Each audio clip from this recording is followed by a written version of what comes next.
Dear students, welcome to the next part of the interfacing, that is DC motor interfacing and PWM, pulse width modulation. So DC motors works with respect to the modulation called pulse width modulation. So we need to discuss these two parts now here. So DC motors. DC stands for direct current. A direct current is another widely used device that translates electrical pulses into mechanical movement, as same as that of stepper motor. So it is having two leads, that is positive lead and negative lead, connecting them to a DC voltage source. Moves in one of the direction. So let us take these two pictures. It's very simple. This is the motor. So this is a positive lead and this is the negative lead, right? For a positive lead, a plus, this is the voltage that we are giving here, and for a negative lead we are giving minus. So this is a clockwise direction of the rotation of the motor. So if I give, instead of positive, if I take a negative here and a positive here, negative here and positive here, then the motor will rotate in anti-clockwise direction, right? So just in order, if I interchange the positive with the negative and negative with the positive, then we can change the rotation also, right? So the DC motors are usually used in the small fans used in the many motherboards to cool the CPU, right? And stepper motor moves in steps of 1 to 15 degree. The DC motor moves continuously. Since the stepper motor rotates in terms of steps, but in DC motor there will be no steps and all. It will be continuously it will be continuously rotating, right? That is what the difference. And in a stepper motor we can calculate the number of steps if we know the initial position, but in DC motor it is highly impossible to calculate the steps here, because it will rotate continuously, right?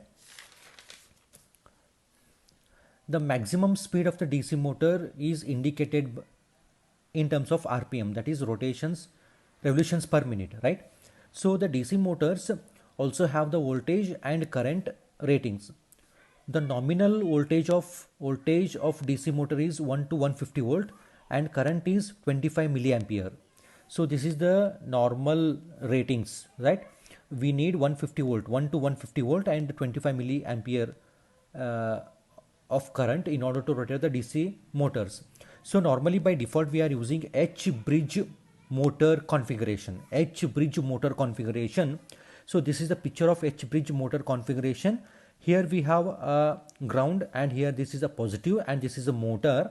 For the two leads of the motor are connected to the four switches: switch 1, switch 2, switch 3, switch 4, right? So how this works? Here I will take with the 4. Since we have a 4 switches, motor operation: switch 1, switch 2, switch 3, switch 4. So motor operation off.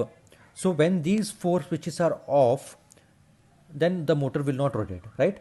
If I want to rotate the motor in a clockwise direction, switch 1 as well as switch 4 is to be closed. So after closing these two switches, if I apply the voltage, then the motor will rotate in clockwise direction. If I want to rotate the motor in an anti-clockwise direction, switch 2, switch 3 must be closed. Switch 2, switch 3 must be closed if I want to rotate the motor in anti-clockwise direction. If all the 4 switches are closed, then it is invalid, the motor will not rotate. Okay. So this is about the basic idea of DC motor. Now the concept with pulse width modulation. With respect to this only the DC motor will rotate. The speed of the motor depends upon the 3 factors. The speed of the DC motor depends upon the load, what the load is to be given for the DC motor, and what is the voltage is to be given, and what is the current is to be given. For a given fixed load, we can maintain a steady speed by using PWM, that is pulse width modulation. By changing, that is by modulating the width of the pulse applied to the DC motor, we can increase or decrease the amount provided to the motor, thereby increasing or decreasing the speed of the motor. Okay. So pulse width modulation is one of the most important concept in order to rotate the DC motor, right?